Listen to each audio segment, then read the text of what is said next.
নমস্কার, news for টুডেতে আপনাদের স্বাগত। আপনাদের সঙ্গে আমি সৌম। হরিয়ানা সোনিপথের ঘটনা আপনাদের দেখাচ্ছি। অনেক কষ্টে 3 মেয়েকে মানুষ করেছিলেন শিবচরণ গুপ্ত, 74 বছর বয়স।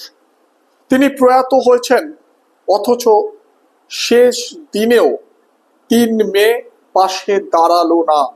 বাবার শেষ যাত্রার ভিডিও কলিং এর মাধ্যমে সেই ছবি দেখছে মেয়েরা। সেই ছবি ইতিমধ্যেই ভাইরাল হয়েছে। কোন পথে এগোচ্ছে আমাদের সমাজ, দেখুন সেই ভিডিও।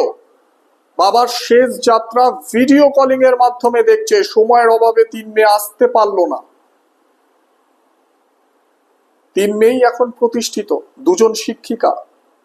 প্রতিষ্ঠিত হবার পর মেয়েরা মা এবং বাবাকে বৃদ্ধাশ্রমে রেখে আসে।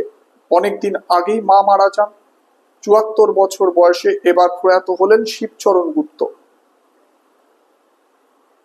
বাবা মারা যাওয়ার পর 5100 টাকা বৃদ্ধাশ্রমে মেয়েরা পাঠিয়েছে।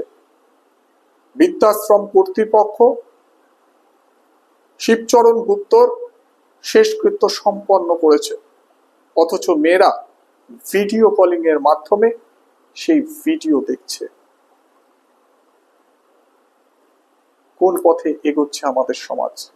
এত কষ্ট করে সন্তানদের মানুষ করলো এই শিবচরণ গুপ্ত।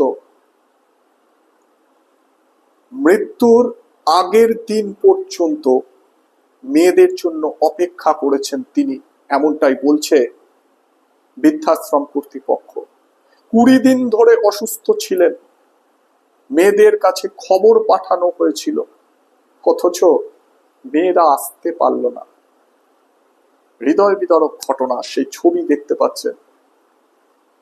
ভিডিও কলিং এর মাধ্যমে বাবার শেষ যাত্রা দেখছে। গোটা ঘটনা আপনারা কিভাবে দেখছেন? সরাসরি আপনারা আপনাদের মূল্যবান মতামত আমাদেরকে জানান। এত কষ্ট করে বাবা মারা সন্তানকে মানুষ করছে, সন্তানদের ক্ষমতা রয়েছে, তারপরও বাবা মারা এইভাবে অবহেলিত হচ্ছে। বৃদ্ধাশ্রমে রেখে আসার পর দেখতেও গেল না সন্তানরা। বৃদ্ধাশ্রম কর্তৃপক্ষ বলছে দিনের পর দিন সন্তানদের জন্য অপেক্ষা করেছেন তিনি, শিবচরণ গুপ্ত। 20 দিন ধরে রোগে ভুগেছেন। খবর দেওয়া হয়েছিল 3 সন্তানের কাছে, একজনও আসেনি।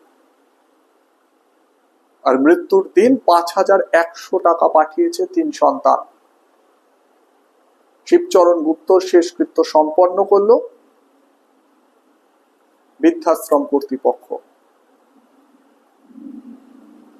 আর শেষ যাত্রা ভিডিও কলিং এর মাধ্যমে দেখলো সন্তানরা।